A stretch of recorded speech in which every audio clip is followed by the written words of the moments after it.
एक बच्चे का मैसेज आया मेरे पास, सर आप असाइनमेंट में और क्लास में इतने टफ टफ क्वेश्चन करा रहे हो, जेई मेन जेई एडवांस के सवाल करा रहे हो, और एजुकेशन मिनिस्टर साहब ने बोला है कि पेपर इस बार का इजी आएगा, 12th के स्तर पे आएगा, क्योंकि पिछले साल का पेपर हमसे बहुत टफ बन गया था और हमारी कमिटी बनी है और कमिटी की ये फाइंडिंग है।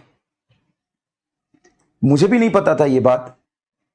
मैंने बोला तुमसे किसने बोला भाई? तो बोला सर एजुकेशन मिनिस्टर साहब ने बोला, आप देखिए वीडियो, कई लोगों ने यूट्यूब पे वीडियो भी बनाए हैं। फिर मैं देखा उसको तो कुछ ऐसा स्टेटमेंट आया कि पिछले 3-4 सालों से जो पेपर का पैटर्न था उसको अचानक से हमने चेंज कर दिया 2025 में। तो 4-5 साल के पेपर का पूरा एनालिसिस किया जाएगा और एनालिसिस के बाद पेपर को बैलेंस किया जाएगा और जो 12th के स्तर पे उस पेपर को लाया जाएगा। देख भाई ऐसा है, तो रेदर देन कि ये सब सारी बातें सुनी जाए, उससे ज्यादा बेहतर है कि आप तैयारी करिए। आप अपना एक गोल बनाइए, सुनिए ध्यान से, आप अपना एक गोल बनाइए और सीक्वेंस में तैयारी करिए। सीक्वेंस में तैयारी करिए, बेसिक से पढ़िए, बेसिक चीजों को समझिए, कंसेप्ट को समझिए, फॉर्मूला करिए और नीट 2022-23-24 का जैसा पेपर आया था वैसा भी तैयारी करिए और 2016 और 2025 जैसे अनएक्सपेक्टेड पेपर के हिसाब से भी अपने आप को ढालिए। थोड़ी सी मुश्किल चीजों की भी तैयारी करिए, बेसिक चीज भी अच्छे से प्रैक्टिस करिए, है ना, कोई चीज छूटनी नहीं चाहिए, इस तरीके से तैयारी करिए। आपको क्या लगता है कि अगर पेपर इजी आएगा तो सिलेक्शन किसका होगा? जो बहुत मेहनत किया है। पेपर टफ आएगा तो सिलेक्शन किसका होगा? जो बहुत मेहनत किया है। तो उनका कोई भरोसा नहीं है। 2016 में पेपर टफ था, 2017 में इजी आया था।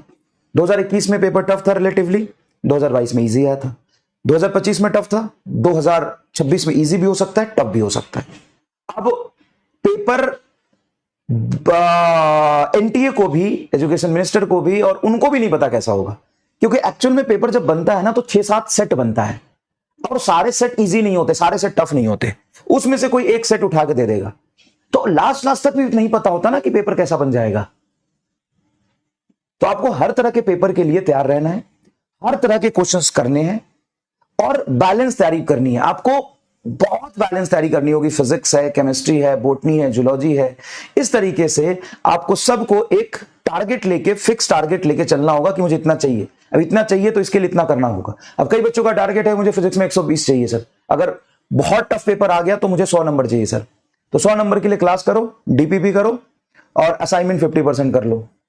जेई मेन के क्वेश्चन जो देते हो असाइनमेंट वो कर लो, तुम्हारे 120 प्लस आ जाएंगे।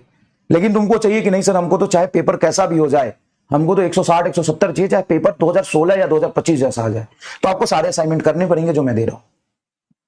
आपको लगता है नहीं मुझे तो 80 से 100 नंबर चाहिए सर, मैं उधर केमिस्ट्री में ले आऊंगा 160 और बायोलॉजी में ले आऊंगा 350 ले आऊंगा, 160 ले आऊंगा।